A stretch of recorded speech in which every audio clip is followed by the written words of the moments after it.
Assalamualaikum Assalamualaikum warahmatullahi wabarakatuh. Kita bersolawat dulu. Allahumma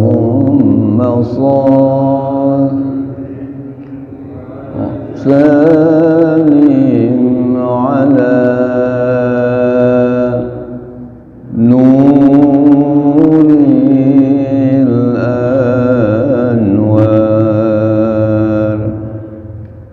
wasiril asrar wa tiryakil aghyar wa miftahi babil yasar Sayyidina wa maulana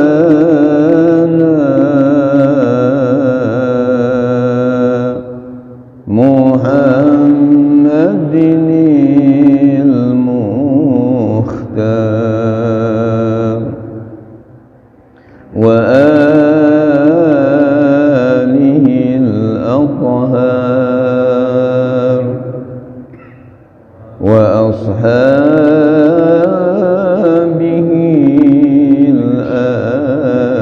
akhyar adada ni'amillahi wa ifdali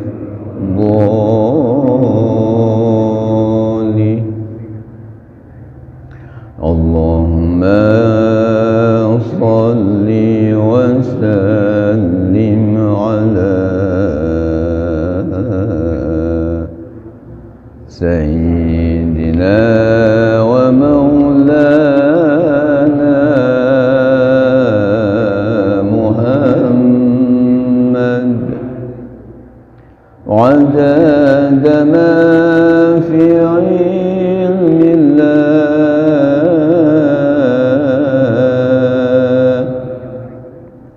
salatan daimatan lidawami mulkillah.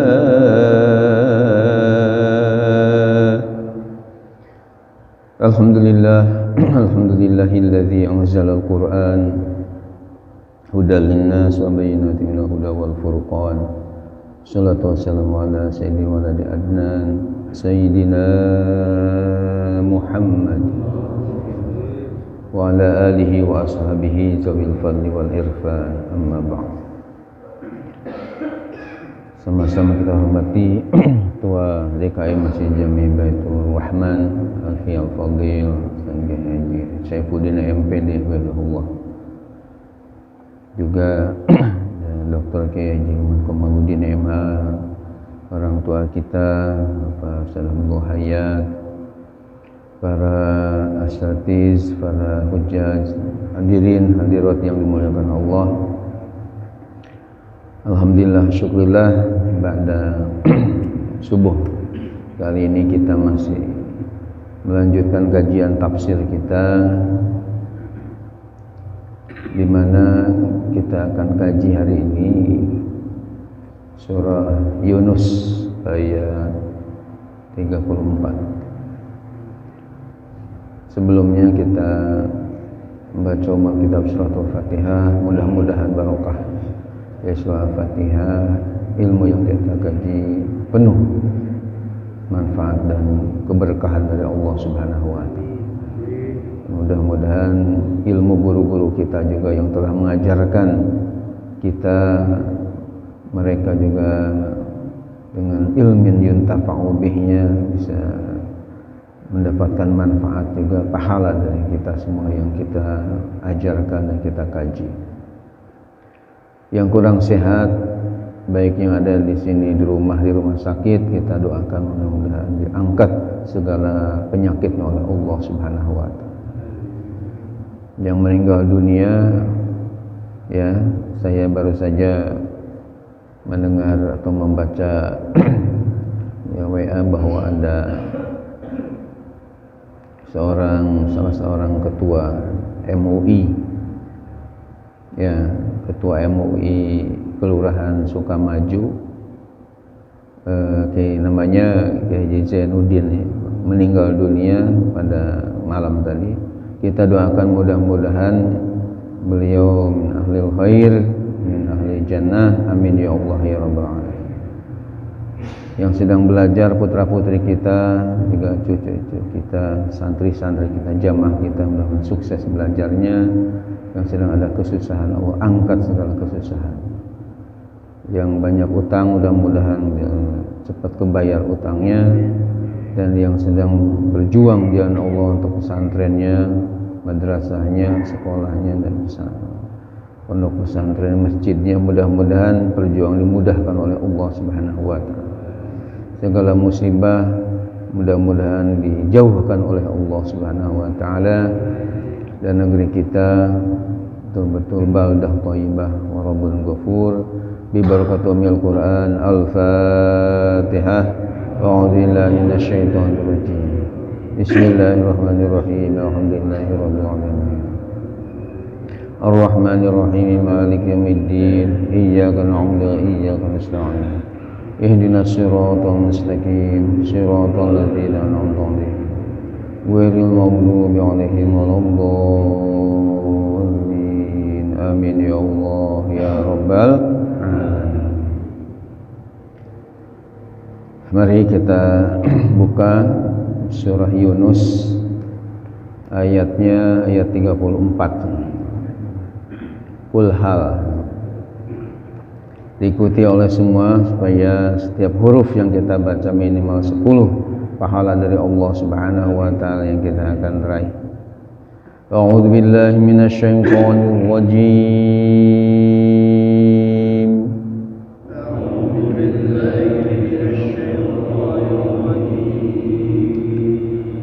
Bismillahirrahmanirrahim.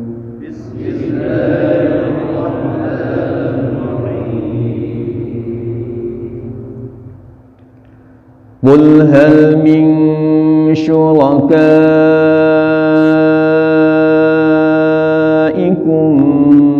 man yabda'ul khalqa thumma yu'iduh.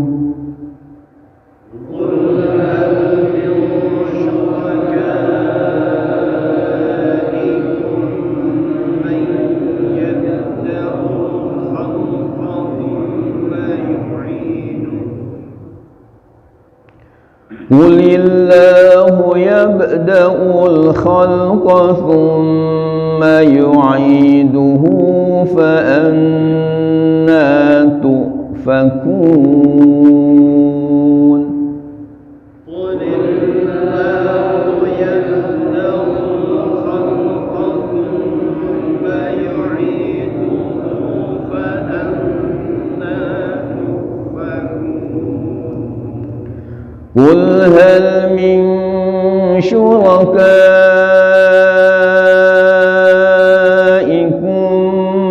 man yahdi ilal haqq.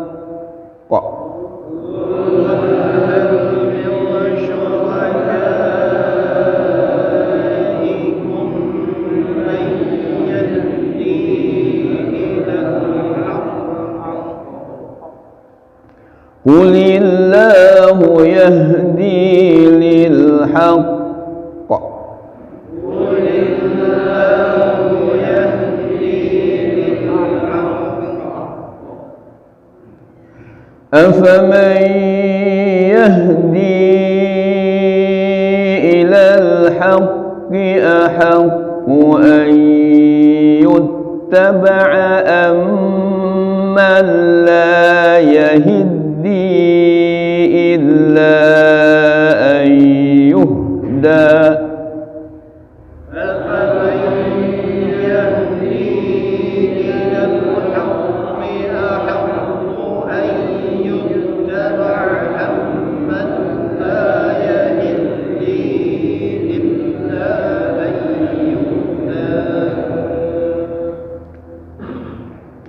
فما لكم كيف تحكمون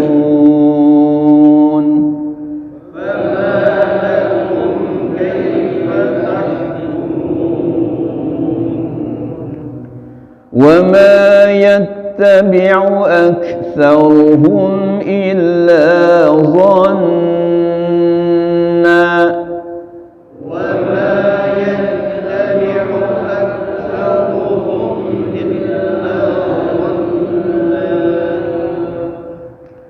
إن الظن لا يغني من الحق شيئا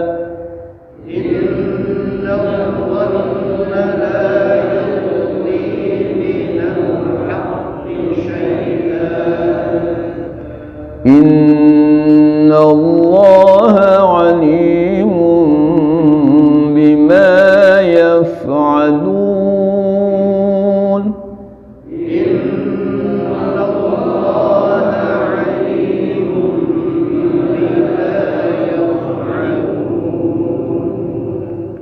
وما كان هذا القرآن أن يفترى من دون الله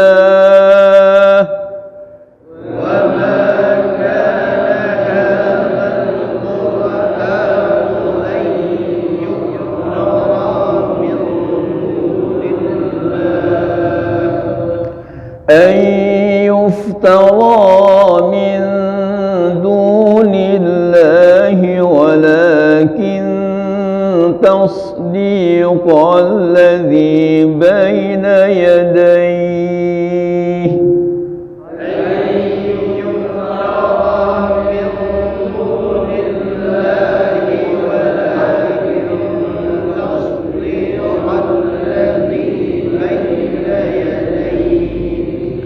ولكن تصديق الذي بين يديه وتفصيل الكتاب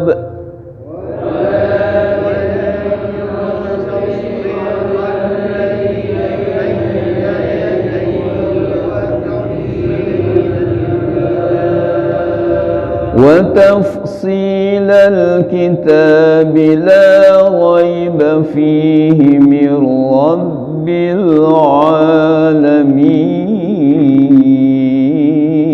العالمين وتفصيل الكتاب لا ريب فيه من رب العالمين صدق الله العظيم.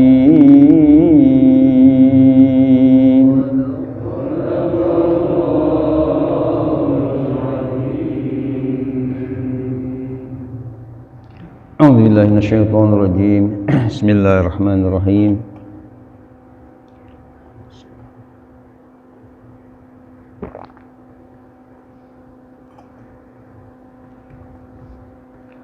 Qul hal min syurakaikum. Qul, katakan olehmu ya Muhammad sallallahu alaihi wasallam. Hal min syurakaikum, apakah dari sekutu-sekutu kalian, maksudnya sembahan-sembahan kalian, may yabda'ul khalqa, ada yang memulai penciptaan, summa yu'iduhu, kemudian mengembalikannya,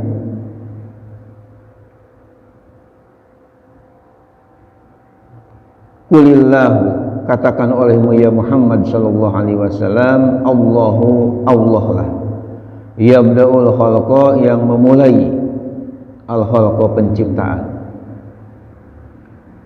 summa yu'iduhu, kemudian mengembalikannya. Fa anna tu'fakun, maka mengapa kalian berpaling?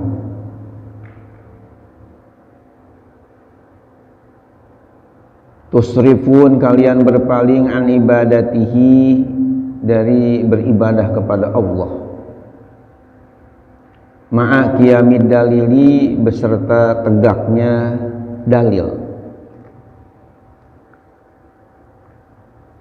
Hadirin hadirat yang dimuliakan Allah Subhanahu wa taala,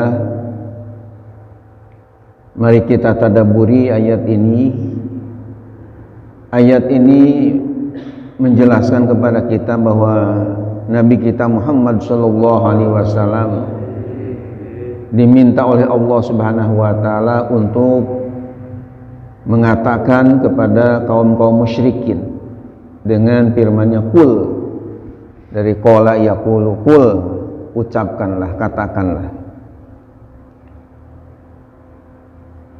Siapa ya yang mampu memulai menciptakan makhluk ini juga mengembalikannya kepada asal semulanya yang tadinya ya katakanlah manusia misalnya yang tadinya lemah jadi ya bayi, tidak ada kekuatan, kemudian setelah ya agak besar kemudian remaja menjadi kuat sampai akhirnya tua, lalu dikembalikan lagi menjadi lemah lagi setelah ya kakek-kakek, nenek-nenek.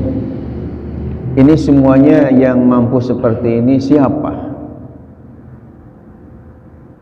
Apakah sekutu-sekutu mereka, sembahan-sembahan mereka mampu?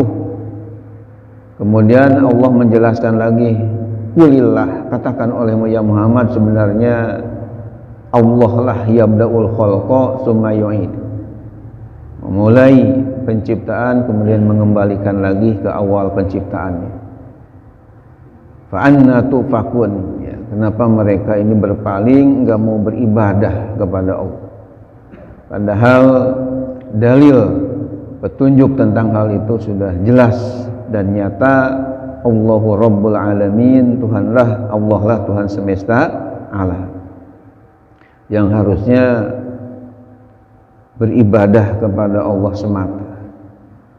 Surat Az-Zariyat ayat 56 menyatakan, wa ma khalaqul jinna wal insa illa liya'budun. Ya, tidaklah aku ciptakan jin dan manusia kecuali untuk beribadah kepada Allah Subhanahu wa ta'ala. Di dalam masalah ibadah tadi ada jin dan manusia, didahulukan kata jin kemudian manusia. Tidak begini ayatnya, wa ma khalaqul insa wal jinna, tapi wa ma khalaqul jinna wal insa. Ada pertanyaan, kenapa jin didahulukan daripada manusia penyebutannya? Ya, jawabannya Haji Masturo udah bisa jawabannya. Kenapa? Ya, jadi alasannya karena ya penciptaan jin itu lebih dulu daripada manusia atau daripada Nabi Adam. Jadi jin dulu, Nabi Adam baru kemudian. Dalam Al-Quran surah Al-Hijr dalilnya bahwa jin dulu kemudian manusia. Ada ayat wal janna khalaqnahu min qablu min naris samum, ya. Jadi kami telah ciptakan jin sebelumnya, sebelum Nabi Adam,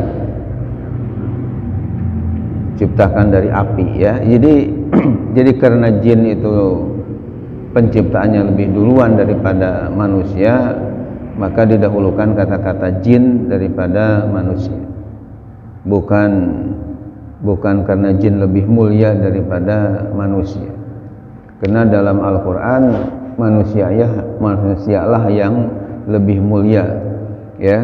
Dalam surah Al-Isra ada ayat walaqad karramna bani Adam, sungguh kami telah memuliakan anak Adam, yakni manusia. Nah, yang jelas ayat tadi menceritakan atau menjelaskan bahwa penciptaan manusia dan jin ini adalah untuk beribadah kepada Allah. Namun kenapa mereka banyak manusia yang musyrik, menyembahnya, beribadahnya kepada selain Allah, seperti Lata, Uzza, Manat dan Hubal dan yang lain-lain. Kita lanjutkan ke ayat berikutnya. Kul, katakan olehmu ya Muhammad sallallahu alaihi wasallam, hal min syurakaikum, apakah ada dari sekutu-sekutu kalian ya yang jadikan musyrik, ya, man yahdi ilal haq, orang yang memberikan petunjuk ilal haqqi, kepada kebenaran. Binasbil hujaji, dengan menegakkan hujah-hujah atau argumen-argumen. Wa khalqil ihtidai, dan menciptakan petunjuk.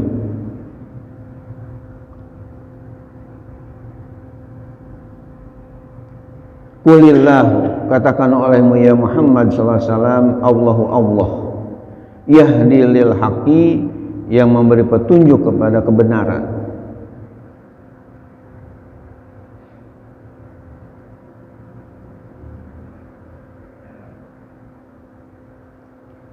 Afaman yahdi ilal haqqi, apakah yang memberi petunjuk kepada kebenaran, wa huwa Allahu, yaitu Allah, ahaqqu, lebih berhak, ayyut taba'a, untuk diikuti,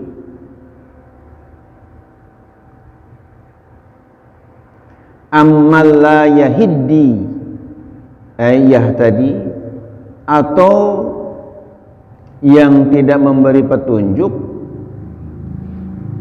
illa ayyuhda, kecuali yang diberi petunjuk, ahaqqu, lebih berhak, ayyut taba'a, untuk diikuti.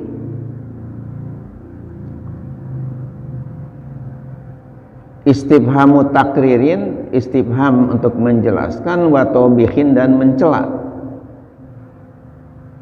Artinya al awalu ahaqqu, yang pertamalah, yakni Allah, ahaqqu, yang lebih berhak. Fama lakum kaifa tahkumun hadzal hukmal fasida, maka mengapa kalian, yakni kaifa tahkumun, bagaimana kalian menghukumi, hadzal hukmal fasida, kepada hukum yang rusak.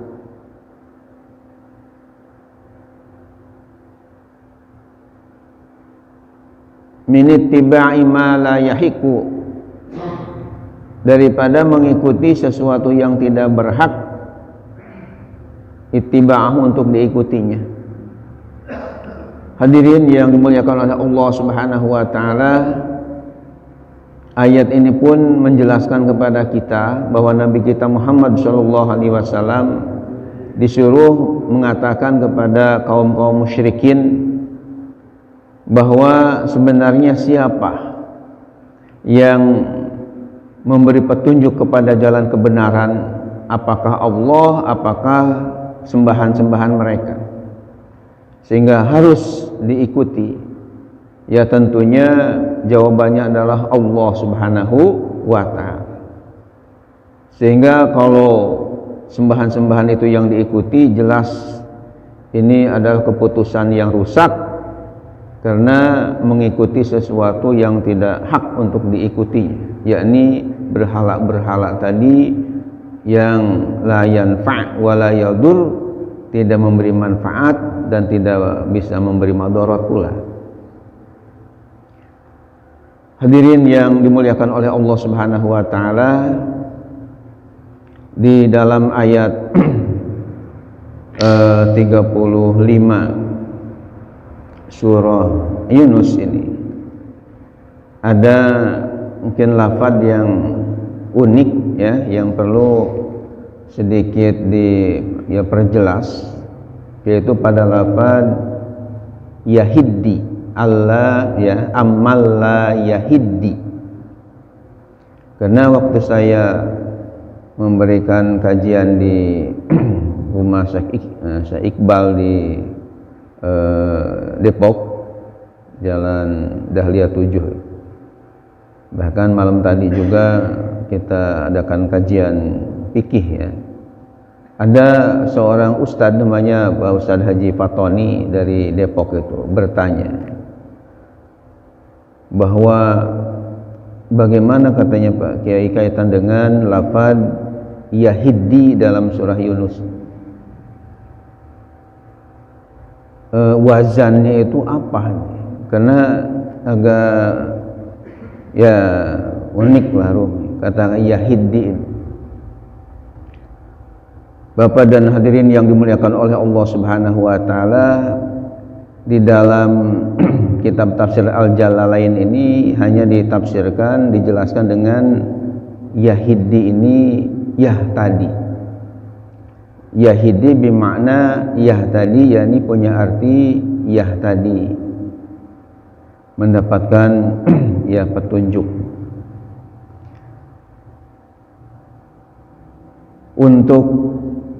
Untuk lebih mungkin jelasnya, ini ada hubungan dengan masalah ilmu qiraat.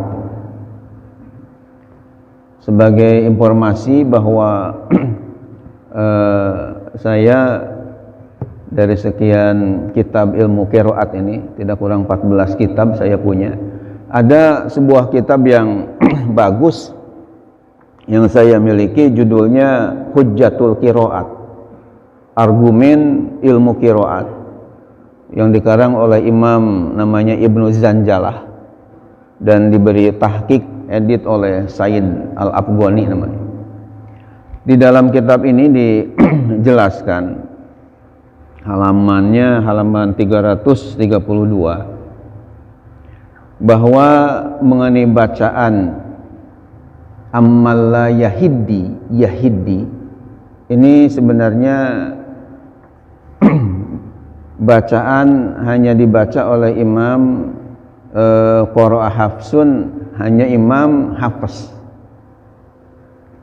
Imam Hafiz ini perlu mungkin sedikit dijelaskan bahwa adalah seorang ulama ahli qiraat riwayat dari Imam Asim. Imam Asim ini adalah salah satu qiraat Imam 7 yang sangat populer di dunia Islam.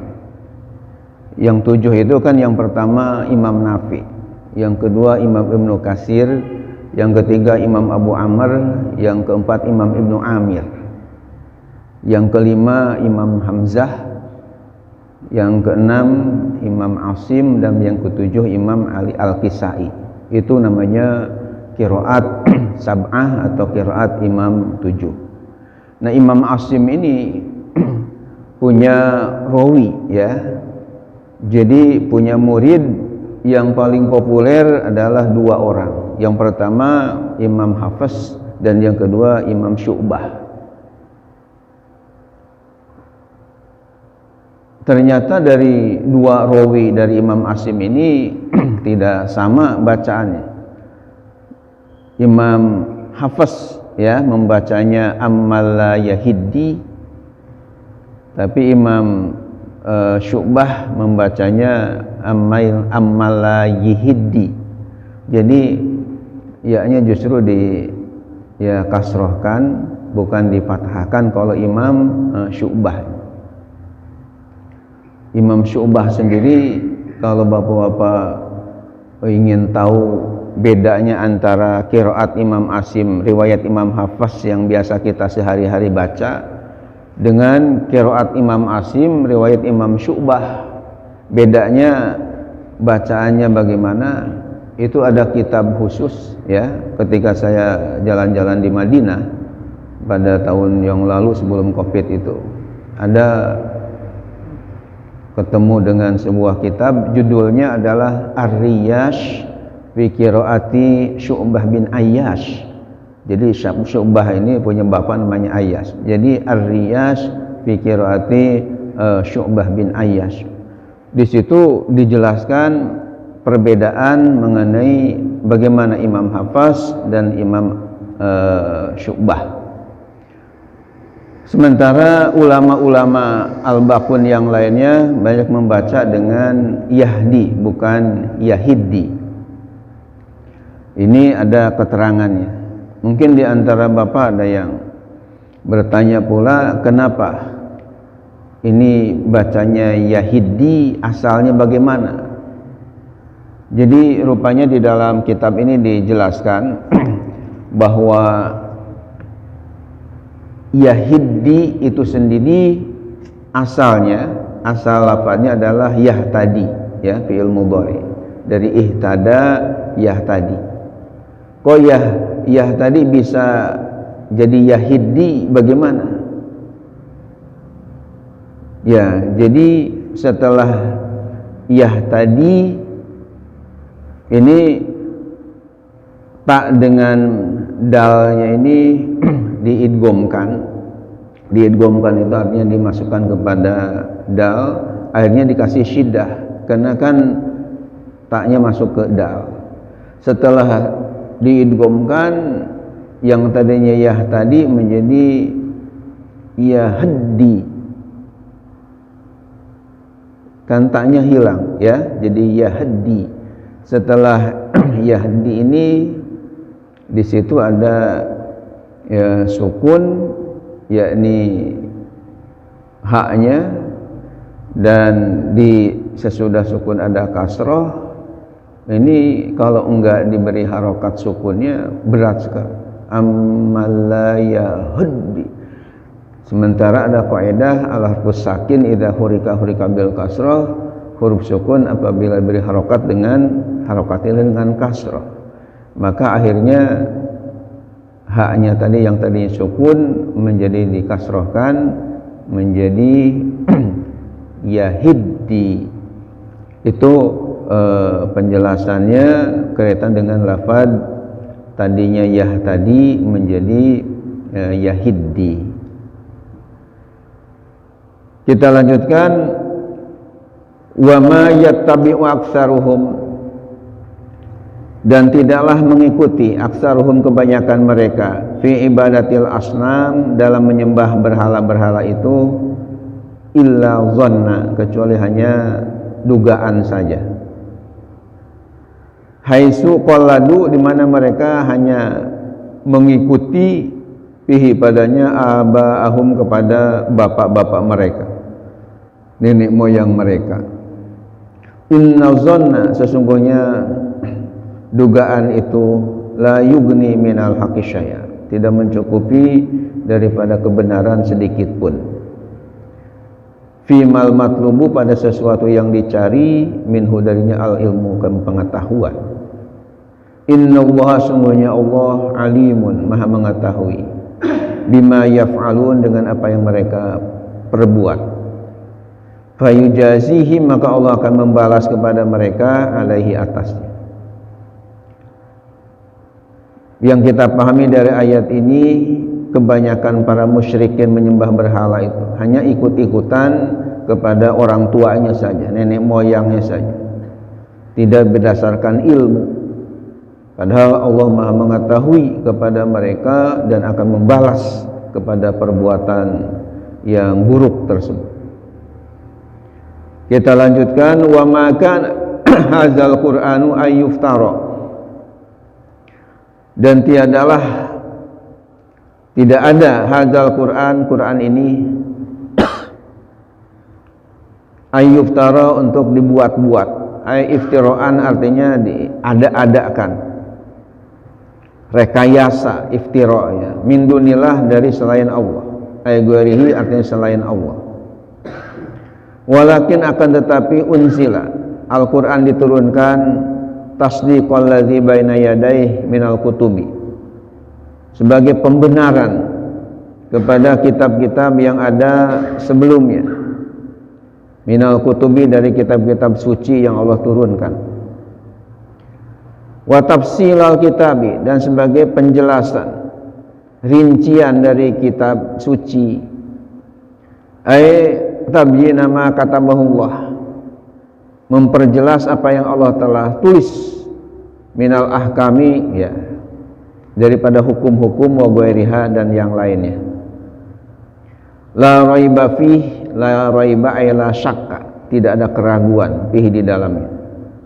Mir rabbil alamin, bersumber dari Tuhan semesta alam, yakni Allah Subhanahu wa ta'ala. Muta'alikun bitasdiki. Lafad fi mir rabbil alamin ini ada berhubungan dengan lafad tasdik, yakni membenarkan.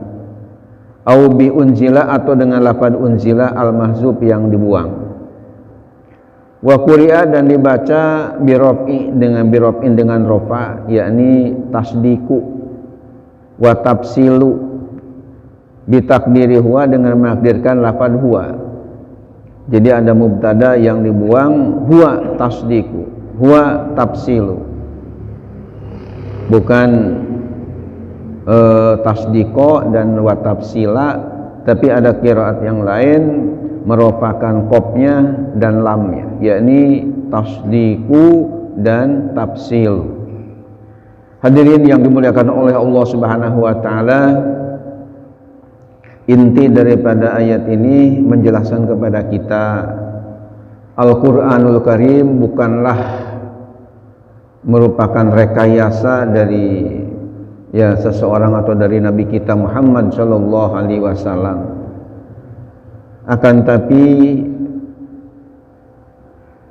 pembenaran kepada kitab suci yang sebelumnya, yakni Taurat, misalnya Injilnya dari Zabur, itu dibenarkan oleh Al-Quran tentunya yang masih asli, yang masih murni, karena pada hakikatnya semua kitab suci tadi bersumber daripada Allah Subhanahu wa ta'ala. Selain itu sebagai rincian mengenai hukum-hukum dan sebagainya, sehingga tidak ada keraguan tentang kebenaran yang ada dalam Al-Quran ini betul-betul bersumber dari Tuhan alam semesta, yakni Allah Subhanahu wa ta'ala. Insyaallah kita lanjutkan nanti am yaqulu naftarah, insyaallah.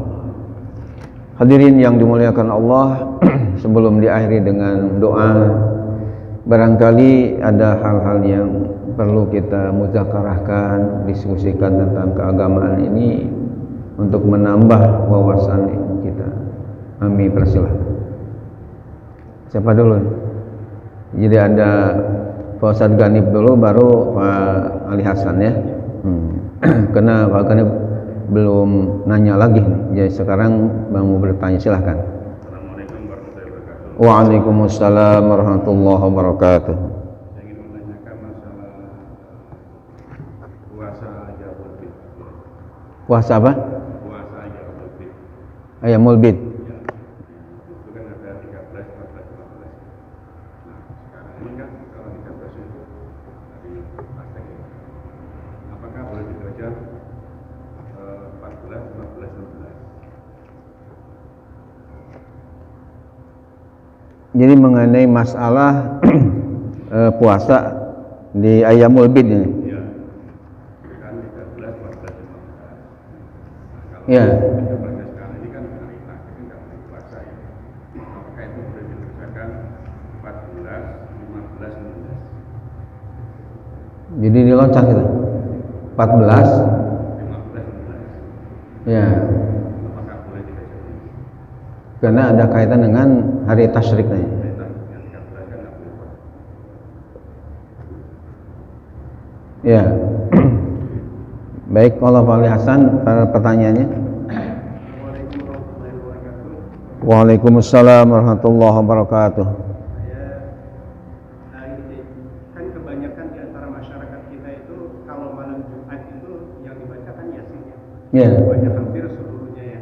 Sementara kan ada juga hadis yang saya pernah baca bahwa di antara yang dianjurkan untuk dibaca pada malam Jumat itu kan surah Kahfi. Dan tentunya mohon dijelaskan tentunya mana yang lebih utama atau bagaimana kita mengamalkan itu. Apakah hanya dua-duanya atau salah satunya. Satu itu. Kedua, saya pernah membaca hadis bahwasanya jika seseorang melakukan satu kebaikan kemudian orang lain mengikutinya, kan dia akan mendapatkan pahala kebaikan orang yang mengikuti tanpa mengurangi. Nah itu kan hadisnya seperti itu. Nah kalau kita aplikasikan ini dalam keseharian kita, kan kadang-kadang gini sih, kalau yang suka saya lihat di jalan raya itu, kan kalau pas lampu merah ada aja orang yang nabrak lampu merah itu. Nah terus kan banyak juga akhirnya orang yang ngikutin juga kan, sampai dia ada di tengah, padahal garis putih kan di sini, dia sampai ada di sana. Nah kalau kita aplikasikan hadis ini, itu gimana jadinya? Apakah si orang yang duluan nyelonong itu bakal kena dosa orang-orang yang ngikutin? Nah itu aja guys, makasih banyak. Assalamualaikum warahmatullahi wabarakatuh. Waalaikumsalam warahmatullahi wabarakatuh. Ya, jadi ada 2 penanya tapi 3 pertanyaan. Ustaz Selamat, Anda satu lagi mungkin Anda. Ya, silakan. Sederhana Pak Kiai. Ketika Pak Kiai tadi saya melihat sedikit ada bacaan ketika wakilnya di rumah ya surah Al-Fatihah Pak Kiai makanya begini. Nah kebanyakan kita kan belum pahamnya apa maksudnya dan apa dasarnya. Oh ya, kaitan dengan tangan. Bismillahirrahmanirrahim. Ada 3 penanya yang saya hormati. Yang pertama dari Bapak Jiganif Aswoko ya, dari Samuan Permai. Beliau menanyakan bagaimana kaitan dengan masalah ya ayyamul bid, hari-hari cerah. Ketika misalnya pas dari yang pertama ini dengan nyangkut kaitan dengan masalah hari tasyrik, apakah ya boleh misalnya dilakukan puasa pada hari tasyrik itu ya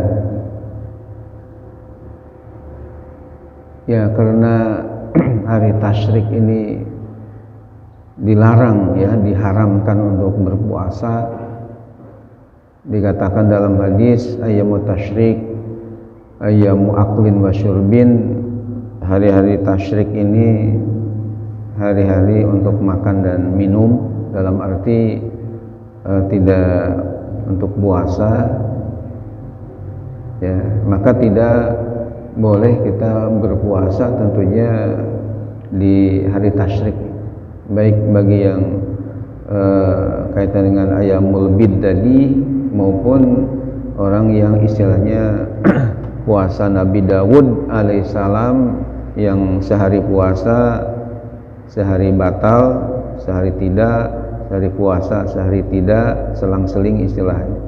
Maka ketika pas hari tasyrik tadi ya tetap tidak boleh puasa, harus buka puasa, karena hadis tadi menjelaskan ya bahwa hari tasyrik ini hari makan dan minum tadi ya, dan perlu mungkin jelaskan juga bahwa dalam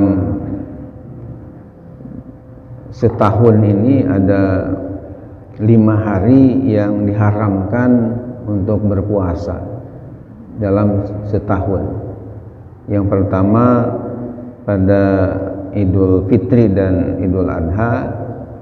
Nah, yang kedua pada hari tasyrik yang 3, yakni tanggal 11, 12 dan 13 bulan Dzulhijjah. Itu harus walaupun kita kuat dan biasa kita puasa, tapi pada hari-hari tadi ya hendaknya tidak puasa karena dilarang oleh ya ajaran agama kita. Kemudian yang kedua ini masalah kaitan dengan Pak Ustadz Ali Hasan. Yang pertama tadi ada 2 pertanyaan Pak Hasan ya. Yang pertama masalah apa tadi? Ya, surah Yasin dengan surah Al-Kahfi. Jadi Bapak dan hadirin yang dimuliakan oleh Allah Subhanahu wa taala, di dalam tradisi kita umat Islam khususnya di Indonesia, bahwa ya malam Jumat ini biasa kita baca Yasinan ya, sehingga ada pertanyaan apakah surah Yasinan ini ada dalilnya dibaca atau surah Kahfi. Saya ketika di Tanah Suci ketemu juga dengan sebuah kitab yang menurut saya bagus. Kitabnya tebal setebal ini, judulnya mengenai Fadhailus Suwar fil Quran, fadilah-fadilah surah-surah yang ada dalam Al-Quran yang sudah ditahrij hadis-hadis. Ditahrij itu artinya telah diteliti mengenai mana yang sahih, mana yang dhaif, bahkan yang maudhu diurai di dalam kitab Fadhailus Suwar fil Quranil Karim. Ya, termasuk yang dibahas adalah surah Yasin dan surah Kahfi di dalam kitab itu mengenai kedudukan ya hadis-hadis. Nah, di dalam hadis yang saya baca itu bahwa mengenai ya surah Yasin itu juga ada ya hadisnya yang dinyatakan oleh Rasulullah, man qara Yasin fi kulli lailatin kana maghfuran lah. Barang siapa yang membaca Yasin pada setiap malam maka akan mendapatkan ampunan dari Allah Subhanahu wa taala. Nah, karena malam Jumat ini termasuk ya malam, ya berarti si pembacanya akan mendapatkan ampunan dari Allah. Walaupun dinilai hadisnya hadis dhaif, tapi karena ini dalam rangka fadhailul a'mal dan targhib wa tarhib, istilahnya penyemangat ibadah, itu ulama mengatakan tidak salahnya untuk diamalkan. Nah, sementara kaitan dengan surah Kahfi, ini hadisnya sahih bahwa ketika dibaca surah Kahfi ini akan mendapatkan nur ya, cahaya. Nah, sehingga yang lebih populer di kita ini adalah surah Yasin tadi. Tapi di khususnya di Depok ya, di Iqbalkan kita saksikan surah Kahfi juga menjadi amalan setiap malam Jumat. Bahkan ketika sholat Isya itu di rakaat pertama setelah Al-Fatihah rupanya dimudawamahkan membaca surah Kahfi seluruhnya. Jadi dalam satu rakaat pertama surat Kahfi secara utuh, bahkan malam tadi rakaat yang kedua surat Mulk ya secara utuh juga. Jadi betul-betul panjang sampai katanya di belakang ada yang sampai sempoyongan ya di ketika dibaca surah itu. Jadi artinya ada juga yang mengamalkan bukan hanya surah Yasin tapi juga surah Kahfi. Menurut saya ya kedua-duanya kalau mampu ya diamalkan karena masing-masing ada dasar. Kalau enggak mampu dua surah ya salah satunya ya diamalkan. Dan Yasin juga masuk ke dalam kategori hadis Nabi yakni Iqra'ul Quran fa innahu ya'ti yaumal qiyamah syafi'an li ashabi. Bacalah Al-Quran karena nanti Al-Quran akan memberi syafaat kepada para pembaca. Termasuk Yasin ini adalah Al-Quran. Jadi kita niatkan secara umum aja bahwa kita membaca Al-Quran, dan pasti kalau ikhlas karena Allah setiap hurufnya minimal 10 dan akan memberi syafaat di yaumil qiyamah. Kemudian yang keduanya dari pertanyaan Bapak Ustaz Hasan ini mengenai masalah kan ada hadis yang mengatakan kalau kita mengajak orang untuk berbuat baik maka dia akan mendapatkan pahala sebanyak pahala orang yang mengamalkannya tanpa mengurangi. Demikian juga hal yang berkaitan dengan keburukan kan. Dan aplikasinya di dalam kehidupan masyarakat, saya sudah lihat kalau itu aja di jalan raya lah, lalu lintas tuh, kalau pas lagi lampu merah, itu kan ada aja orang yang nyolong ngikutin garis putih itu kan garis batasnya kan garis putih. Ada aja yang ke depan sana, kemudian ikut lagi akhirnya penuh di depan sana. Boleh dibilang apa itu kan orang yang pertama kali ngelewatin garis, kan dia yang memulai itu. Kayak gitu. Berarti dia dapat dosa banyak. Secara nggak sengaja kan? Baik, jadi mengenai hadis yang menyatakan bahwa kalau kita menyuruh berbuat baik kemudian diikuti oleh orang lain, kita akan dapat kebaikan sejumlah yang mengikutinya. Ini saya teliti hadisnya hadis sahih dari Rasulullah Shallallahu Alaihi Wasallam.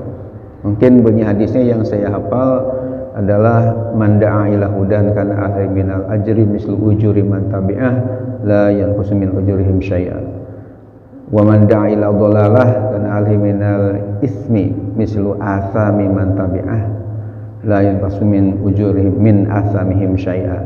Jadi kurang lebih artinya adalah barang siapa yang mengajak, mendorong, memberi contoh hal-hal yang positif, yang baik, maka dia akan dapat pahala dan pahala yang mengikuti sejumlah yang mengikutinya tanpa dikurangi pahala yang mengikutinya itu sedikit pun. Dan barang siapa yang mengajak, mendorong, memberi contoh yang buruk, sesat, maka dan diikuti kesesatan, keburukannya, maka dia akan dapat dosa sebanyak yang mengikutinya. Dan yang mengikutinya dosanya itu tidak akan dikurangi sedikit pun. Tapi yang ngajaknya ini di awal tadi justru numpuk karena dosa-dosa yang mengikutinya akan ditimpakan kepada si pengajak atau yang mencontohkan tidak baik tadi. Nah, pertanyaannya bagaimana diaplikasikan dengan apa yang terjadi dalam masalah di jalanan.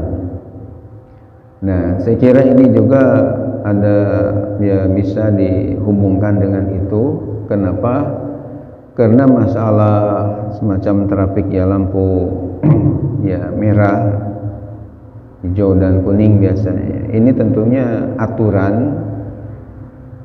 aturan dari umarok kita yang harusnya diikuti berdasarkan firman Allah dalam surah An-Nisa ayat 59. Allah berfirman, ya ayyuhalladzina amanu atiullaha wa atiur rasula wa ulil amri minkum.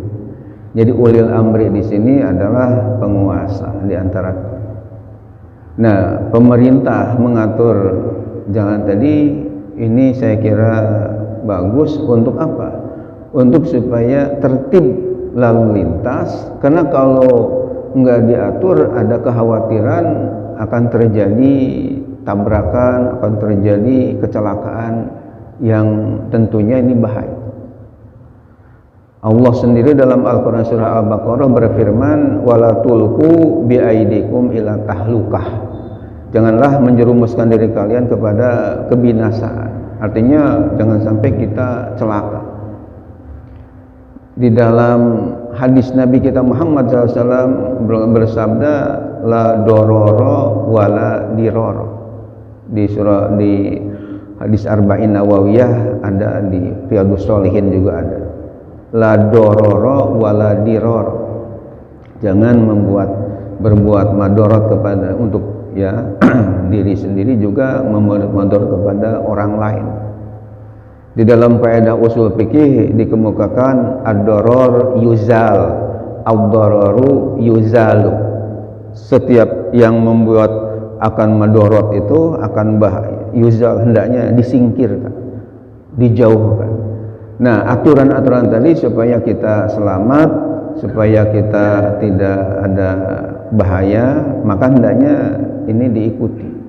Maka ketika orang nyelonong begitu aja, ya jelas menurut saya ini tidak sesuai dengan aturan. Dan ketika ada yang mengikuti lagi, jadi selain dosa juga akan ya menampung dosa-dosa yang mengikuti yang tidak baik, akhirnya menjadi jubel. Dan ada juga yang gerutu ya, karena gara-gara tidak mau diatur tadi. Nah, oleh karena itu saya kira aturan yang baik juga harusnya kita taati bersama. Terakhir kaitan dengan pertanyaan Bapak Ustaz Selamat tadi, mungkin memperhatikan kedua tangan saya ketika baca kunut tadi, ada ketika wakina syarra ma qadait, dibalik yang tadinya ketika Allahumma hdina fi man hadait seperti ini, yakni istilah bahasa Arabnya butunul asabi, ya, bagian dalam telapak tangan ke arah langit, ke atas. Sementara ketika waqina syarra ma qadait dibalik, jadi zuhurul asabi, punggungnya telapak tangan justru yang ke atas. Ini adalah sunnah Rasulullah Sallallahu Alaihi Wasallam, ya, dimana Rasulullah bersabda, mintalah kepada Allah, ya insyaallah bi butuni akufikum. Jadi ketika kalian meminta sesuatu kepada Allah yang kita inginkan, itu hendaknya dengan telapak tangan yang ke atas itu bagian dalam, untuk menunjukkan kita memohon kepada Allah. Sementara ketika meminta yang tidak kita inginkan, itu hendaknya kata Nabi bizuhuri akufikum, dengan bagian belakang, untuk menunjukkan bahwa kita enggak mau, ya, karena kan arti waqina syarra ma qadait, ya Allah jagalah kami dari keburukan apa yang Engkau telah putuskan. Nah, jadi keburukannya itu kita enggak mau, inginnya kebaikan. Maka ketika meminta sesuatu yang kita ya tidak inginkan, minta dijaga dari keburukan yang Engkau putuskan tadi, maka disunahkan kita membalikkan telapak tangan ini yang tadinya begini menjadi begini. Itu di kitab Al-Jami' As-Shaghir karya Imam As-Suyuti ada ya hadis. Itu artinya berlaku juga untuk seluruh doa yang Untuk seluruh doa, termasuk ketika istisqa, itu juga kita ya sudah bahas di buku khusus istisqa. Ketika sesuatu yang tidak inginkan karena kemarau, itu dibalik, ya. Jadi tidak hanya di kunut aja, di setiap doa yang intinya tidak kita mohon dihindari, itu dibalik. Ini satu lagi gimana? Pemimpin doanya aja, semua jamaah itu kadang-kadang jamaah juga doa umum sih. Ketika kepada hati Nabi itu takut apabila ada banyak itu, ya itu pertanyaan saya, untuk mimpin doanya saja atau semua jamaah, kadang dulu ada semangat, ada yang begini juga gitu. Ya. Yang kedua tadi pertanyaan ini kan 13 nggak boleh tuh, apa cukup puasa 14-15 saja atau kita tambahin 1 hari 14-16 gitu. Ya, jadi cukup dengan yang ya 2 hari aja, karena itu kan kaitan dengan tasyrik, sementara ya menambah juga enggak ada ya, dalil untuk ya. Nah, mengenai masalah kaitan dengan apakah bagi imam saja atau makmum juga ikut, ya, karena ada hadis innama ju'ilal imam liyutamma bih, sungguh dijadikan imam adalah untuk diikuti oleh makmum, maka ya makmum pun sebaiknya sunatnya ikut juga untuk istilahnya membalikan ketika waqina syarra ma qadait. Kalau buat sholat, di luar sholat, doa umum biasa gitu kan. Ya. Itu memimpin doa aja, yang aminin nggak usah begini. Ketika di luar sholat. Buat sholat. Ya. Jadi karena di ya luar sholat, karena ada kalau hadisnya tadi inna maju'ila ilmu liyutamma bih. Kalau di luar sholat silahkan, enggak juga enggak apa-apa. Ya, hadirin yang dimuliakan oleh Allah Subhanahu Wa Taala, mari kita akhiri dengan berdoa Allahumma arhamni bil Quran. Allahumma arhamni bil Quran waj'alhu li imaman wa nuran wa hudan wa Allahumma dzakirni minhu ma nasitu wa'allimni minhu ma jahiltu warzuqni tilawatahu ana laili wa atrafan nahar ja'aluni hujjatan ya rabbal alamin. Subhanakallah wa bihamdika asyhadu an la ilaha illa anta astaghfiruka wa atubu ilaik. Terima kasih atas perhatian, mohon maaf atas segala khilapan dan kekurangan. Allahumma waffiq ila aqwamit thoriq. Wassalamualaikum warahmatullahi wabarakatuh.